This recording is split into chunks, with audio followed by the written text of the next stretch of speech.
Hello everyone, I'm the Viking General and this video is about the Yari Cavalry unit.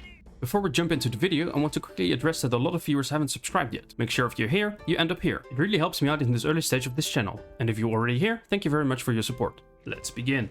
The Yari Cavalry unit requires two buildings, the Yari Drill Yard and the Warhorse Stables. There are no art requirements, but the Warhorse Stables need access to the Warhorse resource. To be able to recruit the Yari Cavalry unit, you'll need to keep your access to the Warhorse resource. The Yari Cavalry unit is exactly twice as expensive compared to a Light Cavalry unit and have higher stats everywhere, with the exception of melee defense, which is the same. In contrast to infantry troop quality progression, the Yari Cavalry unit has actually a larger unit size than the Light Cavalry unit. Like other Spear Cavalry, it also has a slightly higher movement speed. The most notable stat increase is the anti-cavalry bonus, which more than doubles. This allows the Yari Cavalry to beat 2 units of Light Cavalry in a fair combat situation, and easily destroy Katana Cavalry. This means that Yari Cavalry are used to both counter enemy flankers and to function as the flankers themselves. After dispatching the enemy cavalry, they are free to use their speed and large charge bonus to wreak havoc by charging into the enemy's rear, but be mindful if this doesn't break the enemy unit, since Yari Cavalry are quite vulnerable in prolonged combat. While Yari Cavalry have a bit more armor than the Light Cavalry counterparts, they are still quite vulnerable to enemy missile fire. While using Yari Cavalry to charge into enemy missile units is viable, on harder battle difficulties you'll probably don't break them on the initial charge and then can be left in a vulnerable position. With province boost, it's really up to your playstyle and what you want your Yari Cavalry to do. Increasing their charge bonus will help in trying to break enemy units on the initial charge. Melee attack will help a bit with both the charge and a bit with prolonged combat, and upgrading armor can drastically increase their missile resistance. Yari Cavalry has one clan variant, the Takeda Yari Cavalry, which is cheaper and has significantly improved stats, making them much more effective, but still a bit weak in prolonged combat. There is also the Takeda Fire Cavalry, but to fully explain it, I would go with the time limit. In short, this is an excellent unit and with good micro,